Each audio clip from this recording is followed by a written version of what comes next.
Petite vidéo de bagnolard où je vais parler de la BMW série 5 E39. Donc je vais plus m'attacher à ce qui est de la mécanique et aux différentes maladies recensées sur ce véhicule. Voilà, moi, je tiens à préciser que je fais l'entretien, les interventions moi-même. Donc voilà, je voulais faire profiter de mon expérience. Donc nous avons ici un série 5 E39 qui a 160 000 km à peu près. C'est un 523i, donc avec un moteur M52. Mais tout ce que je vais dire là est valable pour les 2 litres, les 2 litres 5, les 2 litres 8. Sauf que je crois que le 2 litres 8 a un double Vanos. Mais bon, à peu de choses près, c'est à peu près la même architecture. Voilà, donc je ne vais pas trop m'attarder sur la voiture. Tout le monde sait ce que c'est, très bonne automobile, très réputée. Si ce n'est que juste une petite anecdote. Un matin où j'étais un peu pressé, là, je suis un peu rentré à la one again dans un virage. J'ai monté un terre-plein et j'ai percuté un poteau. Donc, en fait, j'ai plié une partie du train avant. Je me suis retrouvé avec le volant qui était à 3 heures. Et quand je suis descendu pour regarder l'état du pare-choc, voilà ce que j'avais. Voilà ce que j'ai eu. Et le poteau, c'était une équerre. Il était plié, mais il avait fait un angle à 90 degrés. Si vous savez, les petits poteaux de merde là, avec une flèche bleue. Là. Donc vraiment, les pare-chocs, rien à dire. D'ailleurs, je ne les changerai pas. Là, je vois, il y en a plein qui s'achètent des trucs sur eBay, là, des pare-chocs M ou quoi. Le pare-choc d'origine, je crois qu'il y a même 2 amortisseurs dedans. Là, c'est un Panzer cette bagnole. Là, c'est vraiment, en cas d'accident, franchement, ne changez pas les pare-chocs d'origine. Donc oui, je vais d'abord commencer par les 2-3 trucs du châssis, il n'y a pas grand chose, après je vais m'attarder sur le moteur. Alors le châssis, je vais allumer la lumière. Le châssis, une des premières choses qui est la plus récurrente sur les véhicules à fort kilométrage, avec l'entretien qui a été plus ou moins suivi, c'est sur le train arrière, c'est les roulements quoi. Les roulements, donc moi j'ai eu un peu de jeu, j'avais du jeu sur les 2 roulements et j'en ai un qui a commencé à couiner. Donc là ouais, j'ai imprimé les plans quand même pour faire ça bien. Le roulement en fait il se présente comme ça. Voilà, il est complet, il est tenu par 4 V-Storks qui sont fournis en général avec le roulement. À changer ça c'est quand même c'est une grosse opération quoi. C'est une bonne galère, bon là on verra pas grand chose. Mais c'est une grosse opération. En sachant qu'il y a un petit tuto, je crois, qui traîne sur internet. Moi perso, j'étais obligé de m'acheter un extracteur, une branlette, là, pour sortir d'abord le moyeu, pour avoir un peu de débattement, pour pouvoir choper les V-Storks. Et les V-Storks, en général, elles sont complètement grippées. Donc faut pas hésiter à sortir un petit chalumeau à gaz. Moi c'est comme ça que j'ai fait, parce qu'il y en a une, je l'avais foirée, j'étais obligé de la rattraper à la perceuse. Donc bon, ça n'a pas gêné, mais bon... Voilà quoi, s'il faut faire les 4 à la perceuse. Bon. Donc voilà, le roulement. Ensuite de quoi, qu'est-ce qu'il y a eu d'autre? Ouais, donc j'étais obligé de sortir ça avec un extracteur. Vraiment prendre une bonne douille de bonne qualité, pas hésiter à sortir un petit chalumeau. Et en général, voilà, le roulement il rentre là-dedans. Et la pièce la plus fréquente que vous allez avoir avec, c'est ici, là, il y a une espèce de rotule là, qui vient se prendre dans la fusée. Et ça, pareil, quoi. Elle est incrustée pour la sortir. C'est une galère, faut un extracteur. Moi, j'en ai pécho un sur eBay, là, un truc chinois. Bon, j'ai fait les 2 avec. C'est pas du costaud, mais ça fait le taf, quoi. Vous le noyez dans du dégrippant avant. Donc, souvent, vous aurez la rotule numéro 2, là. C'est une espèce d'articulation, là. Souvent, les 2 soufflets sont niqués. Il y a du jeu. Et souvent, c'est vendu avec la pièce numéro 4, quoi. C'est encore, c'est pas trop dur à enquiller. Mais... Donc, voilà, quoi. Souvent, vous aurez vraiment les 2 côtés pour être tranquille. Et ça vous virera les 90% du jeu qu'il y a dans le train arrière. Après le reste, les biellettes je les ai pas changées. J'ai pas eu trop de jeu dedans. Je crois que l'ancien proprio les avait changés avant. Mais bon, ça encore c'est pas dur. Ça c'est de la merde. Qu'est-ce qu'il y a d'autre? Ah oui, un truc qui est récurrent sur cette bagnole, la poignée de porte conducteur. Pourtant elle est de bonne qualité. Hein. C'est en ferraille. Hein. C'est un jour elle m'est restée carrément dans la main. Quoi. Ça, souvent, bon, ça, c'est les voitures de bonhomme. On les ouvre comme un bonhomme. Maintenant, j'ai appris à l'ouvrir plus doucement. Même si c'est de la ferraille, même si comme c'est la conducteur, c'est la plus sollicitée. Quand vous arrivez vers 130 000, voilà, que vous avez eu des gros machins qui ouvraient la porte, un de ces jours, elle vous reste dans la main. Et à changer, c'est pas bon. ça se fait quoi. Mais il faut dépouiller toute la portière. Bon, il y a quand même un peu d'électronique dedans. Bon, c'était quand même bien monté. Il faut resiliconer les isolants, les machins. Et pour choper la poignée, il y a une espèce d'agrafe, quoi. Ça se fait pas comme ça non plus. Bon, c'est pas non plus, c'est pas surmontable. Mais... Donc gaffe à cette putain de poignée. Bon, ça va, j'ai eu de la chance. J'en ai retrouvé une sur eBay, là, qui était de la même couleur que la voiture. À peu de choses près. On voit qu'il y a une différence de teinte, mais bon. Ok, voilà. Après, on va continuer de parler du châssis. Qu'est-ce qu'il y a d'autre, un truc qui est vraiment récurrent? La résistance de chauffage. Enfin, la résistance, je sais même pas si c'est comme ça que ça s'appelle. C'est planqué. Bon, alors là, je l'ai pas. Je vous ai pas imprimé le schéma, je l'ai pas retrouvé. J'ai pas voulu me casser les couilles. Elle est planquée là-dedans, là. Hein. Je sais pas si on voit la console centrale. Elle est là-dedans. Souvent, si vous avez la clim, la ventilation qui reste tout le temps coincée, contact fermé, 95% c'est cette putain de résistance. Hein, ça, c'est un truc, elle tombe si vous l'avez pas eu avant 100 000, elle va arriver, quoi. Et donc, ils vendent des... Bon, comme c'est une pièce qui est courante, il y en a plein sur eBay. Les Chinois, ils en font pas mal. Prenez de la marque. Moi, j'en ai pris une sur eBay, elle m'a fait 6 mois, j'ai dû reprendre une de marque. Bon, voilà. Pendant qu'on est à l'intérieur, qu'est-ce qu'il y a d'autre? Oui, le putain de boîtier LCM. Souvent, merde.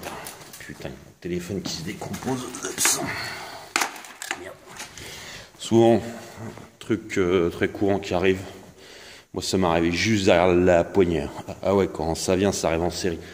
Vous descendez un coup et vous avez le plein phare là. Le plein phare qui reste allumé. Et vous êtes là, vous essayez d'éteindre, vous essayez dans tous les sens, il n'y a rien de faire. Le phare, il reste allumé, le feu de route. En général, c'est le droit. Donc, c'est quoi ça en général? Ça vient du LCM. Le Light Control Module, please. Et ce putain de boîtier, il est à l'intérieur, et ça c'est un truc qui est récurrent. Moi c'est une phase 1. Je vais pas préciser les 97. Après, je crois que les LCM, je sais pas s'ils ont mis de l'électronique un peu plus solide, mais je crois que sur les phases 1, ça a tendance vraiment à dégager. Et en fait, c'est une espèce de transistor à l'intérieur. J'ai un boîtier LCM là. Alors, manque de chance, putain, c'est un... Oui, comme ça, attendez, je vais ramener la lumière. Voilà, le boîtier LCM, c'est ça. Hein, touch. Bon là je l'ai ouvert. Normalement il y a des inscriptions qui sont ici. Alors moi c'est putain c'est HW, là c'est le hardware. SW c'est le programme, je crois, je sais pas quoi. Faut que ce soit supérieur. Et pas à remplacer, c'est une galère. Et moi manque de cul. Ça c'est un truc au Xenon, c'est un truc de phase 2. Et putain quand je le branche, bah tout est bon, mais en fait j'ai pas les clignotants. Enfin le commodo des clignotants c'est le bordel. Bon ça va pas quoi. Donc soit faut le faire reprogrammer. Mais là, il faut aller chez BM, ils vont vous envoyer paître si vous n'avez pas acheté ça chez eux. Et quoi, donc en fait, moi j'ai recommandé le transistor sinon pour réparer le mien. Mais c'est vraiment une galère, quoi. J'ai foiré la soudure. Bon, je vais essayer de me dépatouiller avec. Le boîtier LCM, il est ici. Là. Bon, là, je vais pas dépouiller. Il est planqué là. Vraiment derrière la garniture. Mais franchement, si vous avez un problème avec votre LCM, il y a des mecs qui font ça. N'hésitez pas, quitte même à payer 100 balles. Vous l'envoyez à un mec vraiment qui sait souder, qui a déjà les composants, et voilà, vous allez vous épargner une galère. Parce que moi, je dois rattraper ma soudure. Bon, je pense que je vais y arriver, mais putain, je vais devoir me former un nouveau métier, quoi. Enfin, c'est un peu la merde. Bon. Ok, qu'est-ce qu'il y avait d'autre pour le châssis? Après, ouais, si l'alarme qui casse les couilles. Je vais pas rentrer dedans. Alors, un truc très simple, hein. Bon, elle est ouverte de partout, je vais pas vous le faire, mais normalement, on la ferme avec la clé. Et si on appuie une deuxième fois sur la clé, ça désactive les capteurs qui font chier sur l'alarme. Bon, là, ça sert à rien de vous montrer, elle est ouverte de partout. Et souvent, sur l'alarme, ce qui casse les couilles, c'est le capteur de capot. S'il y a un capteur de capot, parce qu'ils ont mis un capteur, là, si on essaie de forcer le capot, et souvent, c'est lui qui fout le bordel, quoi. Et l'alarme, bien sûr, on peut pas la désactiver comme ça, quoi. Donc l'alarme, voilà quoi, il y a plein de mecs qui galèrent avec ça. Ça c'est un défaut de cette bagnole. Après moi je le désactive avec la clé à chaque fois en rappuyant une fois dessus. Hein, il y a le bouton, la LED rouge qui est dans le rétro là. Bon, bien sûr on voit rien. La LED rouge qui est dans le rétro, normalement elle se fige une fois et ça dit que l'alarme est désactivée. Normalement ça va pas sonner pour faire chier tout le monde quand vous n'êtes pas là, quoi. Donc voilà l'alarme. Là je crois qu'on a fait un peu le tour pour le châssis. Bon là je vais parler du moteur.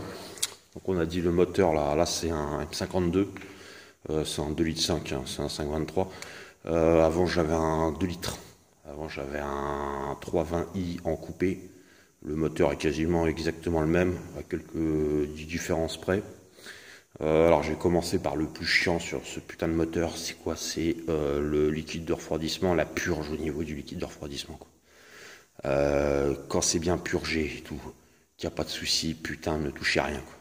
Parce que dès qu'il y a une purge à faire, dès qu'il y a une intervention sur le refroidissement et qu'il faut purger, c'est la merde. D'ailleurs, à un tel point que moi, sur mon M50, là, le 2 litres que j'avais, il n'y avait qu'une seule vis de purge qui était là. Bon, ça, c'est une évolution du M50, c'est le M52. Et BM a rajouté une deuxième vis de purge ici. Comme quoi, déjà eux, ça prouve que déjà ils ont pensé améliorer un peu le système de purge.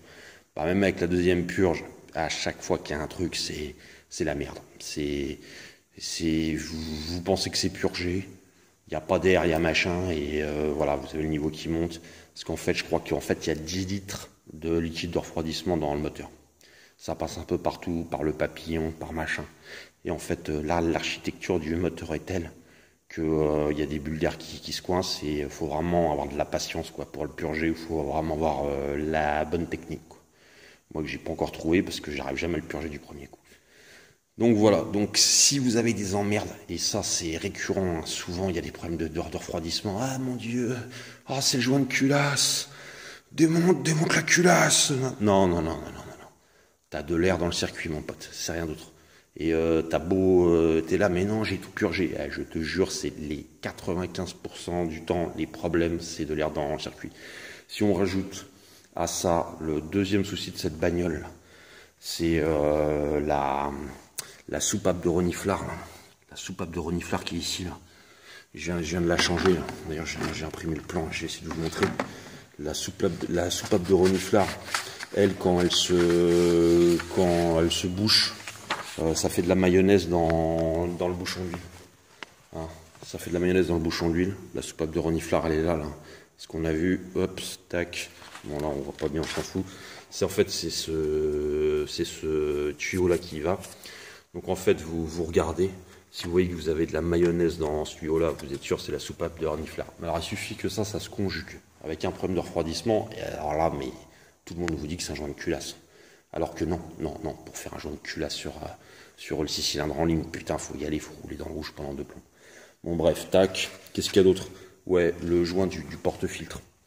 Le joint du porte-filtre. Si un coup vous pointez, vous retrouvez une mare d'huile en dessous, vous savez pas d'où ça vient. Les 3/4 du temps, ça vient du joint du porte-filtre. Voilà, c'est celui-là. Là. En fait, il est derrière le porte-filtre. Alors, faut tout dépouiller, hein, enfin, faut tout dépouiller plus ou moins, quoi. Le bocal, l'alternateur, mais ça se fait bien. Contrairement à la soupape de reniflard là dont j'ai parlé, que j'ai changé la semaine dernière, ça putain, ça commençait la merde. Alors ça, faut tout virer. Faut virer le débitmètre, le contacteur papillon, la rampe d'admission, la rampe d'injection. Voilà, vous comptez, en plus si on veut nettoyer, remonter ça bien, prenez des sachets parce que vous allez en foutre partout, c'est vraiment le bordel pour s'y retrouver, quoi. Ça se fait pas comme ça. Soi-disant, BM préconise de les changer tous les 3 vidanges. Putain, bon, ouais, ça se fait pas comme ça. Qu'est-ce qu'il y a d'autre? Récurrent sur ce moteur. Putain, j'en suis déjà à 13 minutes, à 14 minutes. Ouais, je crois. Ah oui, sinon, pour le boîtier LCM, là. C'est ce que vous pouvez faire, hein. Moi, ce que j'ai fait, j'ai le contrôle technique demain. Vous pouvez, vous coupez les câbles qui arrivent au feu de route droit et vous le pontez avec le gauche. Vous pontez la masse et le plus. Et bon, le problème, c'est que ça va tirer sur la gueule d'un transistor du LCM. Donc, si vous faites ça, c'est vraiment pour du provisoire, quoi. Comme pour le contrôle technique ou quoi. Bon, après, je me démerderai pour ce boîtier. Bon, là, ouais, je me suis un peu éparpillé. Bon, il est 14h30. Bon. Laissez des commentaires si vous avez une question sur un truc précis sur lequel j'ai pas parlé, parce que j'ai parlé vraiment des trucs récurrents et il est plus casse-couille, quoi. Donc voilà. Bon, allez, salut, à plus tard.